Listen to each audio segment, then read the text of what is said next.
Bagaimana kabar Anda hari ini?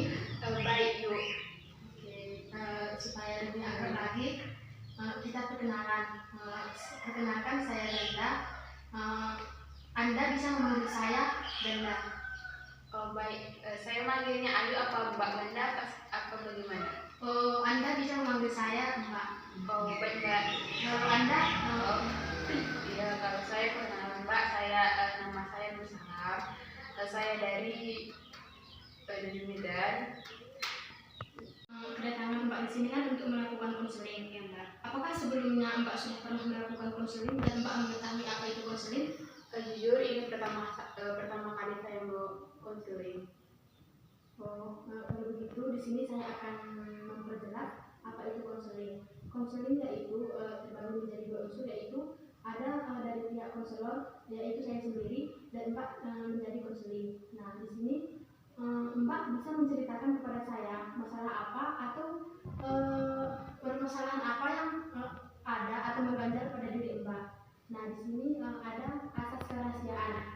Di sini Mbak nggak usah khawatir tentang permasalahan yang sudah Mbak ceritakan kepada saya, karena saya akan menjaga permasalahan Mbak tersebut. Saya tidak akan memberitahukannya kepada saudara, teman atau sahabat Mbak. Di sini yang mengetahuinya hanya Mbak dan saya. Di sini juga ada asas keterbukaan dan sukarela. Di sini Mbak harus benar-benar terbuka kepada saya mengenai permasalahan Mbak. Terbuka, ungkapkan semua undang-undang Mbak yang Anda miliki di dalam diri Mbak, dan di sini saya juga akan memberikan kesukarelaan untuk membantu Mbak. Dan di akhir kegiatan nanti Mbak di sini harus melaksanakan kesepakatan yang sudah kita tentukan. Apakah Mbak bisa mengerti? Saya sudah paham Mbak.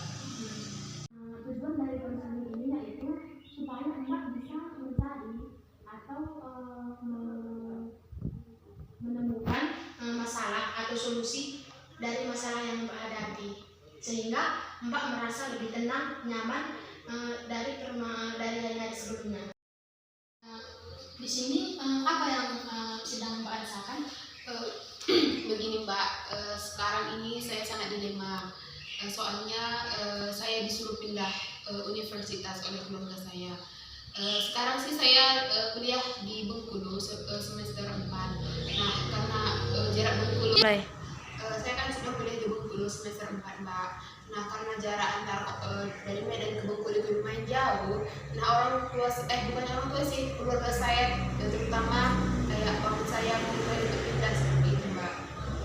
Jadi Sehingga saya sangat dilema begitu antara pindah dan melanjutkan kuliah saya di sana seperti itu. Kalau boleh saya tahu, kenapa saudara Mbak bisa mengatakan itu seperti Mbak? Kan Mbak bilang tadi Mbak harus saudara Mbak mengatakan bahwa Mbak terus harusnya pindah dari kampus dari Bengkulu, Iya, pindah ke universitas yang terdekat. ya. Apa tujuan mereka untuk mengatakan itu?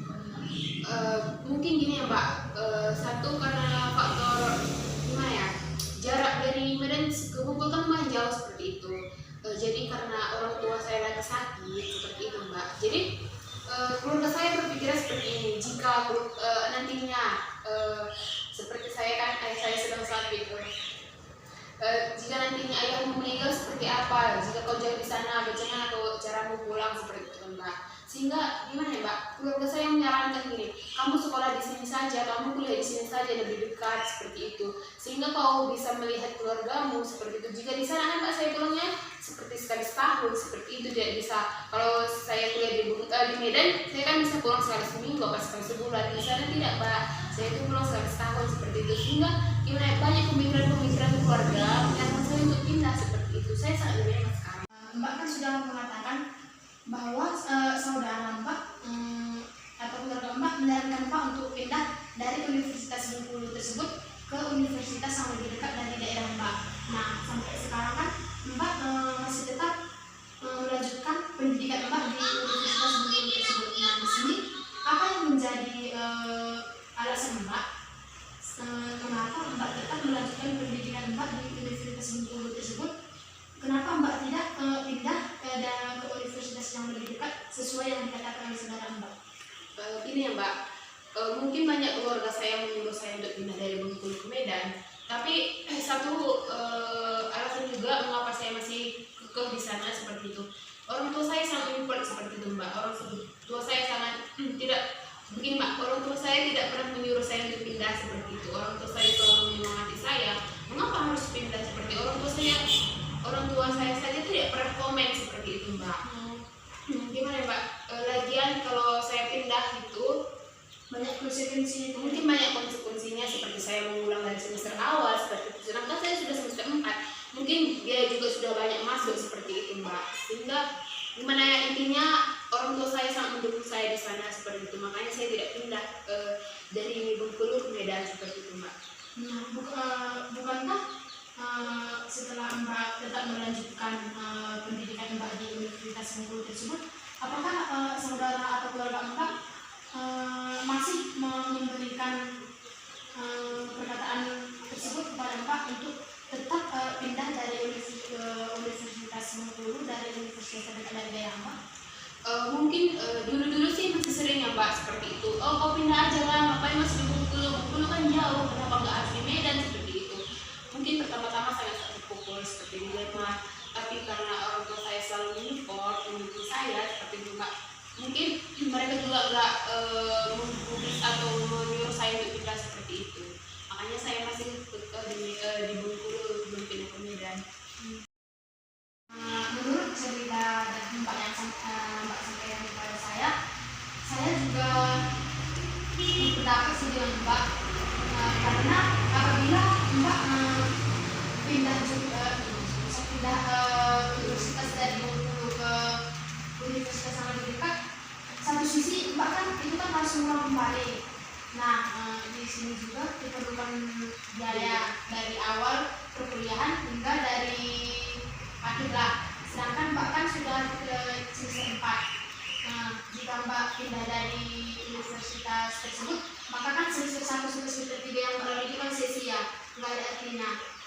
Gitu. Jadi saya juga sependapat dengan apa yang Mbak sampaikan saat ini. Permasalahan Mbak tersebut, coba Mbak nggak usah atau tidak perlu mengingat hal itu atau perkataan dari keluarga Mbak, karena hal itu tersebut dapat mengganggu perkuliahan Mbak, dapat mengganggu aktivitas Mbak sehari-hari. Coba Mbak lebih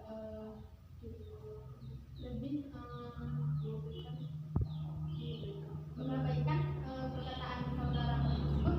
Mbak mengikuti kata Mbak saja. Nah, sedangkan kan orang tua Mbak juga mendukung Mbak melanjutkan pendidikan Mbak. Nah, sebaiknya Mbak tidak saja melakukan atau melanjutkan perkuliahan Mbak di universitas Mbak terlebih dahulu. Di sini juga Mbak bisa menjelaskan kepada saudara Mbak tersebut bahwa dalam mengambil keputusan itu tidak mudah. Itu pasti ada konsekuensinya tersendiri. Nah, dengan begitu setelah Mbak menjelaskannya apa konsekuensinya kepada keluarga atau kepada teman atau saudara Mbak, mereka akan lebih mengerti. Oh, jadi begini, kalau dia pindah dari universitas ini ke sini, pasti itu ada hal tersendiri yang merugikan Mbak sendiri. Jadi mereka akan lebih paham dan berhenti untuk menyuruh Mbak pindah ke universitas Mbak sendiri, ke universitas yang lebih dekat dari Mbak. Untuk menjelaskannya itu kepada saudara Mbak itu memang sangat sulit. Itu yang menjadi kendalanya. Apakah Mbak di sini merasa sulit untuk menjelaskan hal tersebut kepada saudara atau keluarga Mbak? Ya Mbak, saya sangat sulit bagaimana cara menjelaskannya dan juga menjelaskan kepada keluarga saya. Kalau begitu, saya ini akan memberikan bantuan atau cara untuk Mbak bisa bagaimana cara Mbak menjelaskan kepada saya akan memberikan cara kepada Mbak. Di sini Mbak bisa membayangkan bahwa ini saudara Mbak sendiri. Mbak bisa mengungkapkan semua unek-unek yang ada pada diri Mbak kepada saudara Anda tersebut. Mbak harus anggap saja ini bahwa ini adalah saudara atau keluarga Mbak yang menyuruh Mbak untuk pindah dari universitas Mbak sendiri. Apakah Mbak sudah mengeluarkan semua unek-unek Mbak yang ada dalam diri Mbak? Sudah Mbak, saya merasa lebih baikan sekarang. Oh, kalau begitu, mari kita kembali ke tempat konseling kita. Apakah Mbak sudah merasa lega atau apakah Mbak sudah merasa tenang? Tidak ada lagi beban yang ada pada diri Mbak? Jujur saya sekarang sudah lebih tenang seperti itu Mbak, sudah lebih lega daripada kemarin-kemarin. Oh, kalau begitu, saya juga senang Mbak sudah mau atau melakukan konseling dengan saya. Di sini ada, kita bisa melakukan konseling lanjutan apabila Mbak masih ingin melanjutkan bagaimana cara mencari solusi permasalahan melanjutkan konseling lanjutan lagi. Di sini Mbak juga bisa lebih terbuka lagi mengenai permasalahan yang Mbak rasakan pada diri Mbak sendiri. Konseling kita cukup sampai di sini saja. Jika Mbak masih ingin melakukan konseling dengan saya, Mbak bisa menghubungi saya. Saya mengucapkan terima kasih karena Mbak sudah mau melakukan konseling dengan saya.